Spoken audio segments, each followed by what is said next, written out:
इस देश के पृथक चिंतक महान समाजवादी योद्धा डॉक्टर राम मनोहर लोहिया जी की जयंती है।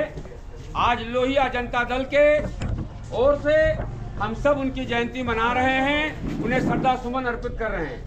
साथियों, डॉक्टर राम मनोहर लोहिया जिन्होंने सपना देखा था कि इस आज़ाद भारत में भेदभाव को मिटा देना है, डॉक्टर राम मनोहर लोहिया जिन्होंने सपना देखा था इस भारत में छुआछूत को मिटा देना है, डॉक्टर राम मनोहर लोहिया जिन्होंने सपना देखा था कि गरीबी अमीरी के बीच में खाई को मिटा देना है, डॉक्टर राम मनोहर लोहिया जिन्होंने 12 आने और 3 आने पे लोकसभा के अंदर बहस करा के सरकार को भी गलत साबित करने का काम किया था। डॉक्टर राम मनोहर लोहिया वो नाम जो देश की आज़ादी के लिए 12 बार जेल गए और देश की आज़ादी के बाद 17 बार जेल गए। डॉक्टर राम मनोहर लोहिया एक ऐसा नाम जिसने ये सपना देखा था कि भारत के अंदर 4 सरकारें होनी चाहिए, एक सेंट्रल की, दूसरी राज्य की, तीसरी जिले की और चौथी पंचायत समिति की, पंचायत की, ग्राम पंचायतों की, उसकी अपनी सरकार हो, अपना पुलिस हो। उन्होंने ये सपना देखा था कि न्याय के लिए किसी गांव के लोगों को 500 किलोमीटर हाई कोर्ट जाना न पड़े, उसके गांव में ही उसको न्याय मिले। वो डॉक्टर राम मनोहर लोहिया का सपना पूरा करने के लिए डॉक्टर राम मनोहर लोहिया के विचारों को लेकर हमारे राष्ट्रीय अध्यक्ष आदरणीय कणवीर सिंह यादव उर्फ लल्लू मुखिया जी ने लोहिया जनता दल का निर्माण कर उस मैदान में जनता के बीच आए हैं। लेकिन दुर्भाग्य है कि यहाँ के सांसद राजीव रंजन सिंह ललन सिंह, जिन्हें अच्छे लोगों की समाज में किए हुए सेवा बर्दाश्त नहीं है, शायद यही कारण है कि आज उनको परेशान करने के नियत से झूठे 5-5, 6-6 मुकदमे लदवा दिया गया है और एएसपी साहब उनके इशारों पर लगातार मुकदमे लाद रहे हैं। और उससे भी सबसे बड़ी विडंबना यह है कि कणवीर सिंह यादव और लल्लू मुखिया जी जो गरीबों की मदद करते हैं, पिछड़ों की मदद करते हैं, किसी जात किसी धर्म का हो, सब धर्म की बात करते हैं, उनको एक ऐसे मुकदमे में फंसाया गया जिस मुकदमे में तो आसपास दूर दूर तक कहीं कोई रिश्ता नहीं था। 2 साल पहले का मुकदमा था और 2 साल पहले का मुकदमा जो मुलजिम है उसको पकड़ने के बजाय इनके नाम का उसमें जोड़ दिया गया और इनको लगातार परेशान करने की नीयत से पकड़ने का प्रयास किया जा रहा है। तमाम तरह की चीजें अनारक्षित रूप से जो कर रहे हैं इनलीगल चीजें, हम इसका विरोध करते हैं। इस संबंध में हमारी पार्टी ने इस देश प्रदेश के तमाम सारे उच्च अधिकारियों से भी हम लोगों ने गुहार लगाई है। 18 तारीख को डीजीपी बिहार प्रदेश हम लोग जाकर मिले हैं और मिलने के बाद सारी बात समझाई गई है। लगभग 20 से 22 मिनट डीजीपी साहब ने समय दिया, मैं उनका शुक्रगुजार हूं कि इतना लंबा समय दिया और पूरी बात सुनी और उन्होंने एसएसपी स्तर पे जांच की बात कही है। वहीं दूसरा एक पत्र है जो डीजीपी साहब के यहाँ हम लोगों ने पहले दिया था डाक से, जो पत्रांक संख्या 50 है, 18/3/2025 को ये लोग उसमें गई है और ये आईजी पटना साहब को गई है और यहाँ से भी कल हम लोग जा रहे हैं मिलने के लिए कि इसमें न्याय दीजिए।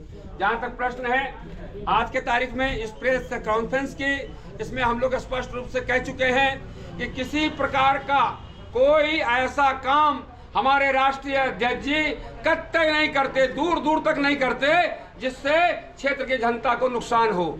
लेकिन लल्लन सिंह जो यहाँ के सांसद हैं, उन्होंने एक षड्यंत्र करके, कूटरचित षड्यंत्र करके एक व्यूह रचना की है और खास तौर से एक जाति विशेष के लोगों को लगाया है, 8-10 उसमें अधिकारियों को शामिल किया है और मुखिया जी को बदनाम करने के लिए एक अलग तरह का हथकंडा अपनाया है। हम आज अपील करना चाहते हैं बिहार की जनता से, विशेषकर बाढ़ की जनता से, देखो ये तुम्हारा रहनुमा कणवीर सिंह यादव और लल्लू मुखिया जिसने अपने घर की खुशी को निकाल कर आप तक पहुंचाया। अगर कोई आदमी कहीं बाहर भी मर गया है तो भी लल्लू मुखिया उनके घर मिलने गए हैं और उनके दाह संस्कार में मदद करने का काम किया है। आप सभी पत्रकार बंधु जानते हैं, अगर इस क्षेत्र के खिलाड़ी यहाँ पे उपस्थित हैं, इन खिलाड़ियों को प्रत्येक महीने की मदद करके इनको बाहर भेजने का, जहाँ जाना होता है उनके रहने खाने का इंतजाम भी लल्लू मुखिया जी करते हैं। और साथ में कोई दलित हो, कोई महादलित हो, पिछड़ा हो, अति पिछड़ा हो, किसी भी तकलीफ में आ जाए उसके लिए पूरे बाढ़ विधानसभा के अंदर आदरणीय कणवीर सिंह यादव और लल्लू मुखिया जी जो हमारे राष्ट्रीय अध्यक्ष हैं और उनके परिवार के लोग लगातार उस पर काम करते हैं, उनकी मदद करते हैं। लेकिन यही चीजें जो आज जनता के लिए रात दिन एक कर रहे हैं, अगर चाहते लल्लू मुखिया जी तो रोज गर्म रोटी खाते और 9 बजे सो जाते, लेकिन इसी जनता के लिए लल्लू मुखिया जी रात में ठंडा रोटी खाते हैं। 11 बजे तक क्षेत्र में रहते हैं गरीबों की मदद करने के लिए, उसके बावजूद वो ठंडा रोटी खा के सो जाते हैं, सुबह 4 बजे उठ के फिर लग जाते हैं लोगों की समस्याएं सुनने के लिए। शायद यही कारण है कि एक आदमी जो व्यक्तिगत रूप से उनको जनता की सेवा करने के लिए अपना शत्रु मानते हुए उन पर कार्रवाई कर रहा है। और आज आपके माध्यम से हम राजीव रंजन सिंह उर्फ ललन सिंह जी को, जो यहाँ के सांसद हैं और झुंझुनू मंत्री भी हैं, उनको आगाह कर रहे हैं, ये आप छोड़ दीजिए, 2019 नहीं है, आज 2025 है। ये आपने जो किया, जब चाहा किसी को फंसा दिया और जब चाहा किसी को निकाल लिया। अब ये सब होने वाला नहीं है। आपका मुकाबला डॉक्टर राम मनोहर लोहिया के शेष आदरणीय करणवीर सिंह यादव और लल्लू मुखिया, जो गरीबों का मसीहा है, उससे होने जा रहा है। और ये राजू प्रसाद आपको आगाह करता है, आपसे कहना चाहता है राजू प्रसाद चंद्रवंशी, गलत काम मत करिए। गलत काम आज जिस तरह से आप कर रहे हैं, इस काम का अंजाम भी गलत होगा।